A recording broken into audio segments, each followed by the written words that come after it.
Welcome to Danny's Den, and today we'll dive into the issues of the day regarding love, parenting, sports, and pop culture. Let's chat. Picture this. It's Saturday morning. A single cleat sits by the front door. The calendar on your phone flashes a reminder, and at 8:12 a.m., your text thread lights up.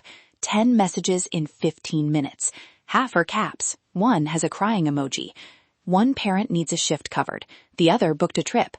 And the kid just wants to get to the field. Small schedule cracks like that can widen fast. Today, I'm handing you a lawyer-shaped playbook you can use tonight.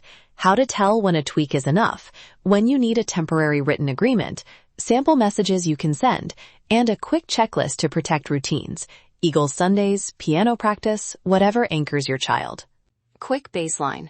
Courts ask one simple question. What's best for the child? That usually means stability, school, activities, predictable overnights. Judges look for whether a change is temporary, reasonable, and documented.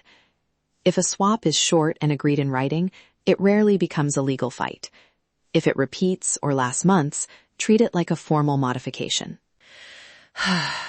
And a clear line here, if safety is at issue, or there are signs of neglect or substance problems, stop negotiating and get help. That's not a place for compromise.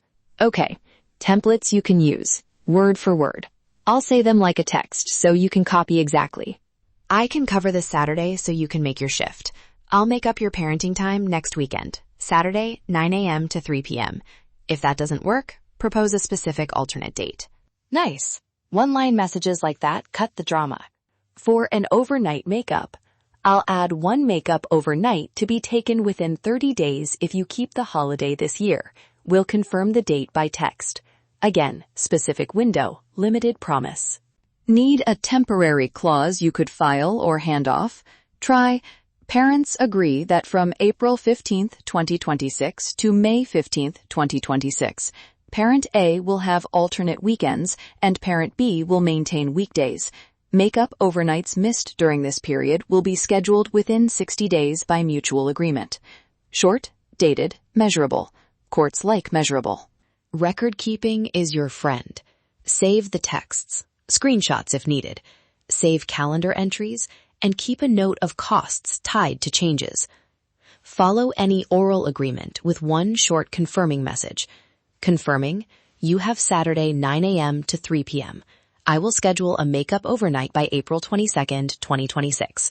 Reply, agreed. That prevents he said, she said later. Now, the human side, rituals. Kids anchor memories in small things. The team chant, the snack after the game, sitting on dad's lap for Eagles Sundays. Those matter. If an anchor is at risk, propose a concrete swap. I'll keep alternate weekends, but on Eagle Sundays, the child stays with dad from 1 to 6 p.m. so he can watch with family. I'll take the corresponding weekday evening that week. Concrete keeps traditions alive and lowers resistance. Music and rehearsals count too. Try, we prioritize band rehearsal. If rehearsal conflicts with scheduled parenting time, the parent who misses time receives 2 hours of makeup time the next available weekend. Quick, fair, and repeatable. All right, let's model a brief negotiation so you can hear how it lands. Mock co-parent text. I already booked the trip. You'll have to switch. Your reply. I want Alex to keep his usual pregame routine. I can cover Saturday this week and take next Thursday evening to make up time. Which works for you? Short, child first, and gives a concrete option. If they snap back angry, example, no, that messes up my plans. Use de-escalation. I hear you. This is stressful. My priority is a plan that's best for Alex. Can we pick one of 2 options now? Then give 2 labeled choices. People take choices when they feel heard. Follow up in writing with neutral language.